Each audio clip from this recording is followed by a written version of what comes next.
Franck, comme chaque année, et je suis ravi de le dire chaque année, merci de venir jusqu'à nous. S'il y avait besoin de démontrer votre attachement au collège, si tant est qu'il y ait besoin, votre visite annuelle est là pour acter ces faits. On en est ravi de venir vous présenter notre collège que vous connaissez, voir où on en est, faire un petit bilan, et puis faire un petit peu le point avec les acteurs, notamment entre autres les parents d'élèves, mesdames et messieurs les élus. Donc merci pour cette réunion de rentrée du 18 novembre. On est encore au premier trimestre, donc tout va bien. On est encore dans le timing. La rentrée s'est très bien passée au collège de l'ESAT, 375 élèves, 14 classes. Voilà, on est sur une stabilité à ce jour, une stabilité d'effectifs qui dure depuis 3-4 ans après avoir vécu une chute des années 2018-2019. En l'occurrence, on est stabilisé. Nous avons toujours notre UPE2A, notre unité d'enseignement pour les élèves allophones, qui est montée en puissance à bien des égards, notamment avec l'arrivée de nouvelles collègues et un lien avec le CADA du FOSSAT et du Carlavaille. Et je peux vous l'annoncer de manière quasi officielle, la tenue des cours de français pour les adultes dans le cadre de l'OCRE à l'école du FOSSAT et on espère bientôt aussi au collège de l'ESAT. Donc les adultes primo-arrivants, en même temps que leurs enfants, vont avoir des cours de français. Voilà, donc on est en train de travailler ensemble, tous les acteurs, mairie, éducation nationale et le département par l'intermédiaire du collège, puisqu'on devrait de pouvoir le tenir, mais c'est en train de se mettre en place. Donc voilà, l'UPL2A augmente son champ d'activité. Nous avons ouvert cette année l'ULIS, donc une unité locale d'inclusion scolaire en lien avec ce qui avait été ouvert dans le premier degré il y a 2 ans, voilà, 2 ans avant que j'arrive, montrant bien que le collège de l'ESAT est encore et toujours tourné vers l'inclusion sous toutes ses formes, donc on en est ravis.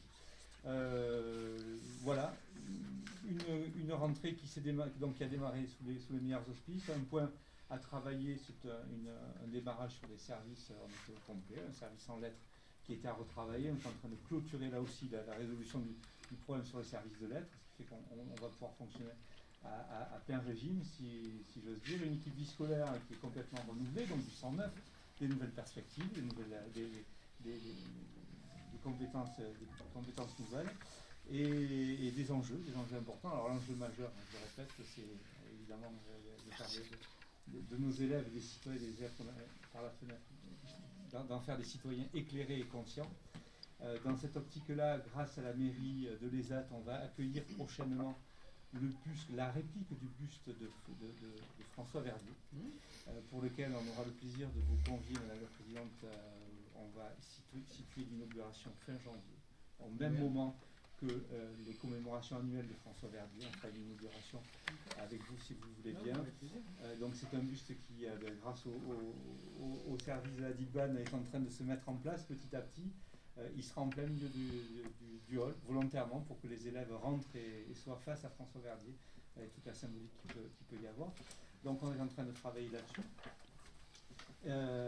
Et deuxième point important sur ce chapitre-là, sur les temps forts républicains et les enjeux de citoyenneté, de manière très large, je sais si on en a besoin en ce moment de la citoyenneté, on aura vendredi la cérémonie de remise des diplômes avec Madame la députée, nouvellement nommée, qui sera présente. Les élus remettront le diplôme aux élèves qui ont eu leur DNB en 2025, leur diplôme national du brevet.